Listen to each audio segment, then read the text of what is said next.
Good morning, grade 10. Welcome to social science class. I hope you all are well and you all have seen your marks in the parents' meet. And I must tell you one thing, and I have observed one thing that many of you have cheated from each other or from any other source, like from any book or from Google or from a notebook or a notes provided by your teacher, because while checking the answer sheets of yours, I have noticed that there was not a single mistake in the formation of sentences, which you usually done otherwise. But in this exam, in this term, you haven't done any mistake in the formation of sentences, or not even in a spelling. No spelling mistake was there. So that is very surprising and shocking for me, that how a child can write without a single mistake. And I know all of you that where you usually do the mistakes, but while checking I have noticed that there was not such mistakes. So a teacher can easily observed and noticed and judge that that work was cheated. So bete, in this term, in this exam, you you are really feeling, you really feel that you have secured too much marks, and you really crack the paper and all that. But I think that was not a fair mean, that was not so fair at your part, because in final exams, in when you are going for your board exams, appearing for your board exams, from where you will cheat uh, means you are just wasting your time. If you have a plenty of time to learn, to understand the chapter or the topics we are doing, so it's a very you can say advice of mine, that you must go for the learning process instead of cheating process. If you will learn, it will really beneficial for you, it is not for my use. So I request you all, I advise you all to please be serious for your studies and start learning now at least. Only 4 or 5 months are left for your exam. Okay, we were doing chapter 6 of our civics book, Democratic Politics 2, and the name of the lesson was Political Parties. We have covered the four topics, question answers of the four topics. First was why do we need political parties? And the next one is how many parties should we have? We have covered this. And the next topic was national parties and the state parties. And we were doing the national party and state party. We have covered half of this topic, and we were on the question, write the difference between national and state parties. I think we were doing this. So let's discuss. These parties have influence all over the country. National parties have influence all over the country or in several states. And state party, the influence of a state party is limited to a state or a region. Second difference is, these parties take interest in national as well as international issues. National party take interest in all these issues, national and international, and state parties are interested in promoting regional interest. Point 3, point 3 is the definition of national party and the state party. A party that secures at least 6% of total votes in Lok Sabha elections or assembly elections in 4 states and win at least 4 seats in Lok Sabha is called national party. A party that secures at least 6% votes in an election to the Legislative Assembly of a state and wins at least 2 seats is recognized as a state party. So this is the requirement for a state party, and this is the requirement for the national party. This question may come in the other form. What are the requirements to make a national party? So you can write this definition also in that question. These parties have been given unique symbols by the Election Commission. Every party has its own symbol. As you know that Bharatiya Janata Party has its different symbol and Congress Party has its another symbol. So every party has its own symbol. Some symbols can be used in different states by the regional parties, and in the regional parties, symbols may change in the different states. Now the example of national party, Indian National Congress, Bharatiya Janata Party, and state parties, Haryana Lok Dal in Haryana and Shiv Sena in Maharashtra. These are the state parties. Nearly every one of the state parties wants to get an opportunity to be a part of one or the another national level coalition. Means every state party wants to collaborate with the national party. Support the statement with that argument. Now you have to justify the statement. State parties seeking means wants national level coalition before general election of 2014. In 3 general elections, no one national party was able to secure on its own a majority in Lok Sabha. Before 2014, there was no single party who can secure its own majority in Lok Sabha. With the result, the national parties were compelled to form alliances with state or regional parties. So when they don't have the majority, they have to make a alliance government, means coalition government with the state or regional parties. Since 1996, nearly every one of the state parties has got an opportunity to be a part of one or the other national level coalition government. This has contributed to the strengthening of federalism and democracy. So this coalition gives strength to the federalism and democracy. Now our next topic is challenges to political parties. Now what are the challenges to the political parties?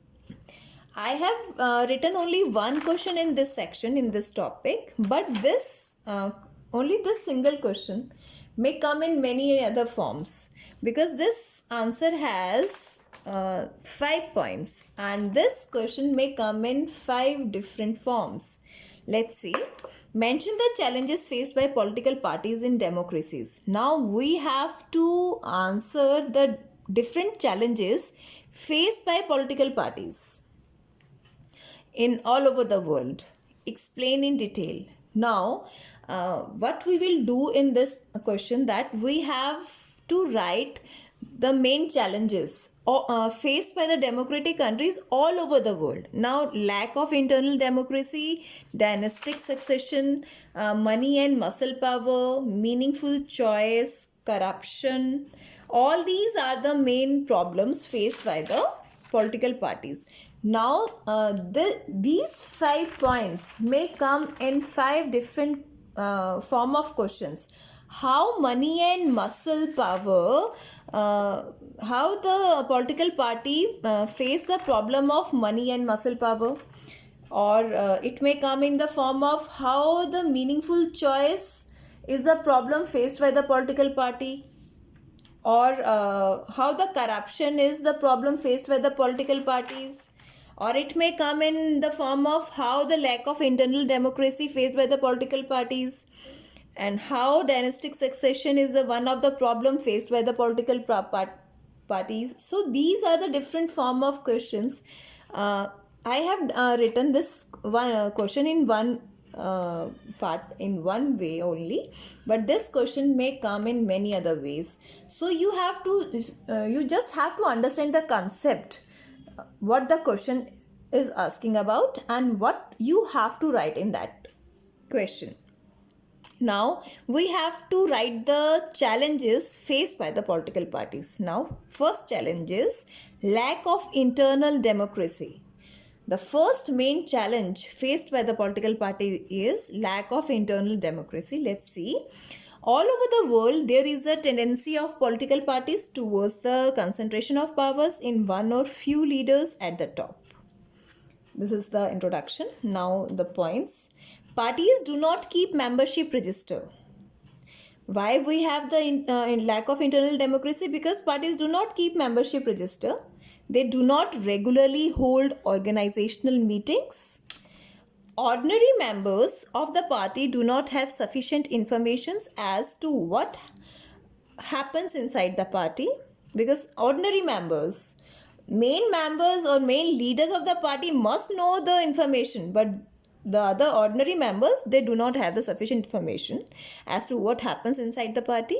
As a result, the leaders assume greater power to make decisions in the name of the party. So this is the lack of internal democracy. This is the first point. Second, this is the first challenge faced by the political parties. Second challenge is dynastic succession. Most political parties do not practice open and transparent procedure for their functioning. Now, most of the parties do not have open and transparent procedure. There are very few ways for an ordinary workers to rise to the top in a party. Ordinary worker always remain an ordinary worker. It will not, he or she will not go to the top. Only, because there are very few ways for an ordinary worker to rise high. In many parties, the top positions are always controlled by members of the family. As we have seen that the members of the family run that party in future. So this is unfair to other members of that party. Some people who do not have adequate experience or popular support come to occupy good positions of power. So this is the dynastic succession. You can say Uttradhikari. Point number 3 is money and muscle power. Some parties are focused only on winning elections. They tend to use shortcuts to win elections. This is the game of money and muscle. Some parties, they just focus to win the election, and how they will win the election, this is not the matter. They just want to win by fair or unfair means. They tend to nominate those candidates who have or can raise a lot of money. They nominate only those members who have the money power. If they have money, they will use money in the elections, and they can contest the election. In some cases, parties support criminals who can win elections. Criminals always use unfair means, and by using unfair means, they win the elections. Rich people and companies who give funds to the parties tend to have influence on the policies and decisions of the party. When the rich people support the party by the money financially, so when those parties making any decision, so these rich people make influence on these decisions because they have paid during election. So when they spend money during elections, so they expect that this party will do some favor for them. So this is the money and muscle power. Next is meaningful choice. In recent years, there has been a decline in the ideological differences among parties in most parts of the world. There has been a decline. Decline means downfall in the ideological differences. Those who want really different policies have no option available to them. Those who want really policies, those are different from other parties, there is no place for them. Sometimes people cannot elect very different people, either because some group of leaders keep shifting from one party to another. So leaders keep on shifting from one party to other. Point number 5 is corruption, that we really see in every field of the life. It adversely affects the economy of the country. It is the big reason of inequalities in the societies and communities. Sometimes leaders use their power to earn illegal money in spite of working for the country's benefit. So corruption means leaders use their powers to earn illegal money. They never thought of the country's benefit. They just thought of their power and their source of earning. So this is the one of the main challenge faced by the political party. So that's all in today's video. We will do 6.5 topic, how can parties be reformed, and the textual questions in our next video. Till then, goodbye, have a nice day. Thank you, students.